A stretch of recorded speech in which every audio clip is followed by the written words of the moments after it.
नमस्कार शेतकरी बांधवांनो, महाराष्ट्राचा शेतकरी चॅनलमध्ये आपलं स्वागत आहे. शेतकरी बांधवांनो, आज आपण 24 जानेवारी 2019 कापूस या पिकाचे बाजारभाव पाहणार आहोत. तर बाजारभाव पुढील प्रमाणे आहेत. अमरावती बाजार समितीमध्ये 5,363 रुपयांचा सरासरी दर मिळालेला आहे.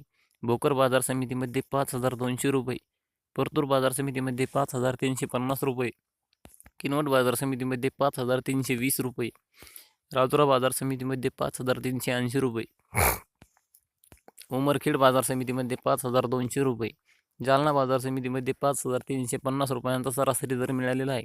परभणी बाजार समितीमध्ये 5,535 रुपये, मनोद बाजार समितीमध्ये 5,521 रुपये, देऊळगाव राजा बाजार समितीमध्ये 5,550 रुपये, काटोल बाजार समितीमध्ये 5,250 रुपये, कोपरना बाजार समितीमध्ये 5,375 रुपये, सिंधी सेलू बाजार समितीमध्ये 5,450 रुपये, हिंगणघाट बाजार समितीमध्ये 5,350 रुपये, किल्ले धारूर बाजार समितीमध्ये 5,550 रुपये, मारेगाव बाजार समितीमध्ये 5,350 रुपये, पुलगाव बाजार समितीमध्ये 5,460 रुपयांचा सरासरी दर मिळालेला आहे.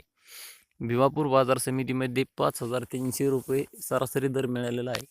शेतकरी बांधवांनो, असेच कापूस बाजारभाव आणि इतर शेतीविषयक व्हिडिओसाठी महाराष्ट्राचा शेतकरी चॅनलला सबस्क्राईब करा आणि त्यासमोर येणाऱ्या घंटीच्या चिन्हावर सुद्धा क्लिक करायला विसरू नका. धन्यवाद.